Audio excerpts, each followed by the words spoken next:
A gaze averted from life. You ran from it but brought it nearer, led it to him. An endless suffering worse than death.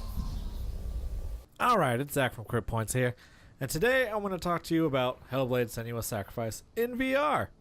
For starters, I'd like to say that I think it's pretty awesome that Ninja Theory spent the time and effort to make a VR mode for Hellblade. I wish more developers would do this for titles that aren't necessarily standalone VR titles, like Capcom did for Resident Evil 7. With that said, there are good and bad things about the VR mode in Hellblade Senua Sacrifice. So let's dive in.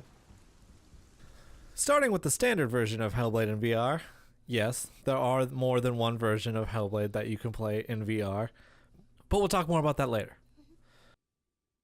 While the standard experience you get in Hellblade VR can offer some truly incredible moments that immerse you fully in the game's story and world, such as the first time you get to the gate to Helheim, there are unfortunately far more moments that take away from that immersion than provide it. The most consistent thing that breaks immersion is the constant cutscenes that completely pull you away from any action or inclusion in the game. 1 minute you're behind Senua and a part of the world, and the next you're pulled away to a black world where you're just watching the game play out on a TV. While I understand the need for this to happen, it doesn't make it any less offensive when it actually does.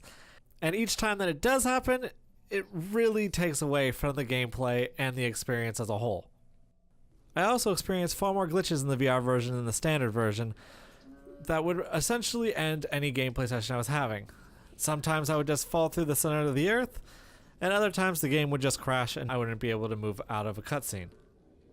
I also struggled to gain any interest in exploring the world of Hellblade because you seem so close to Senua that it takes up the majority of your screen and really makes you feel like you're in a much more enclosed world than the original game does. And with the lower graphic quality that you get in VR games, it really drives down any interest in looking at the world as a whole. To try and open up the world a little bit, I changed one of the VR settings that Hellblade has, where you can change the vertical offset that you have higher or lower. So I chose to go a little bit higher because I enjoyed it a little bit more. And once using this setting, I quickly found out that some of the puzzles in the game are just not doable once you have the camera at a different angle. So I spent about 20 minutes trying to do a puzzle that I had essentially solved, and I had to go into the settings and reverse them to their default state to be able to progress in the game. It doesn't really make a whole lot of sense to include a setting that essentially breaks your game and makes it unplayable.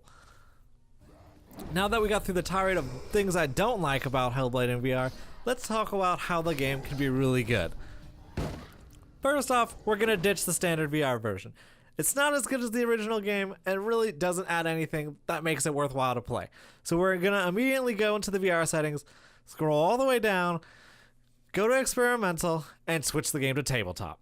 And boom! Look at this. Look at how much more open the world is. Senua's all tiny, she's no longer taking up the majority of the screen, and it just looks more awesome.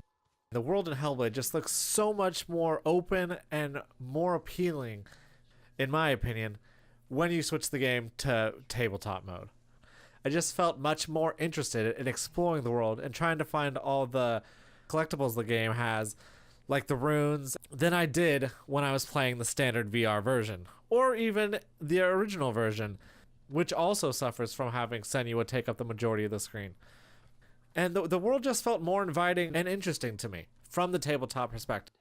It also helped fix the problem I was having with the cutscenes and their flatness. While they still happen in virtually the same way, it seems much less intrusive when it happens in the tabletop version. Due to the perspective that you have in the tabletop version, it doesn't seem like you're pulled away from the action. It just feels more like you're being redirected rather than pulled out of the game. And while neither the standard VR experience or the tabletop version are able to compete with the standard console version of the game in terms of how graphically impressive the game is and how beautiful it can look, both still look impressive in VR.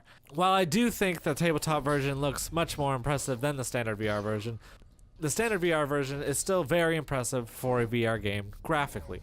While the draw distance can look a little foggy in the earlier parts of the game, it really seems to open up as you get farther into the story.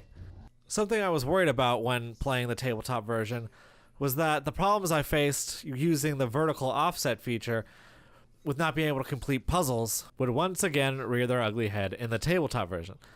But I'm happy to say that I had absolutely no problems completing any puzzles while playing in tabletop mode.